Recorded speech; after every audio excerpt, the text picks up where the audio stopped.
Happy Monday. We are in the book of James.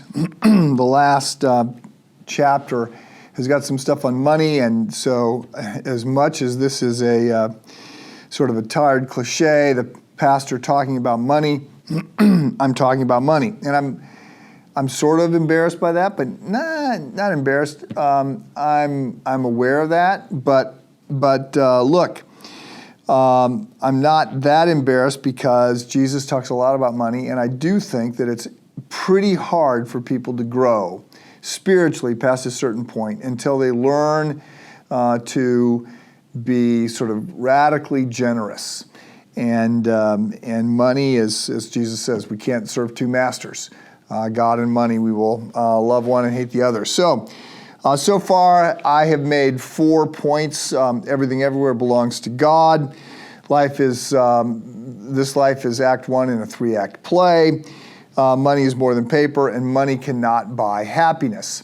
So today, I want to note that we have all that we need to do what we've been called to do. So you and I have, all the resources that we need in order to address the challenges that we are facing. Now, that doesn't mean you personally have them, but we collectively have got all that we need to do what we're being called to do. I have talked from time to time about a friend of mine, now retired, who is a senior executive at World Vision. And he traveled around. I used to joke, he was everywhere in the world you did not want to be. You know, every famine, every civil war, every drought, every bad place. That's where he was going.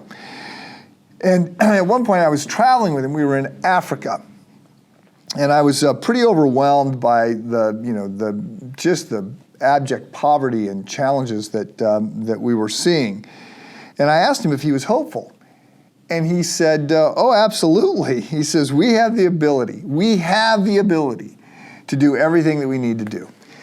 He said the cost to raise the income of the bottom half of the planet to $3 a day, which would start to make a big difference, those that were making $1 or $2 a day, to provide adequate food for the 1 billion who are malnourished, to provide education for the 375 million children not getting any, provide clean drinking water to the 3.8 billion who did not have it consistently. The total cost, he said, would be $45 billion a year for 10 years.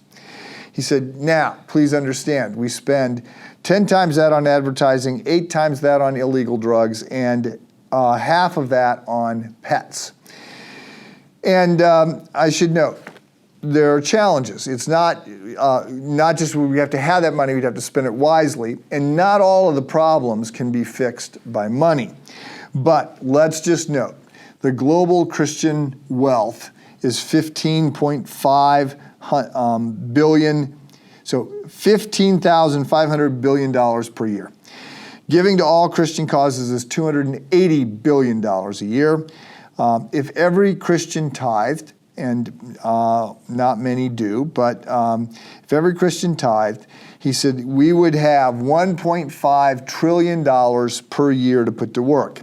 He said we could immediately double the income to every church, double the income to every parachurch ministry, eradicate poverty, and still have $945 billion a year to spend, which is basically $1 trillion to spend.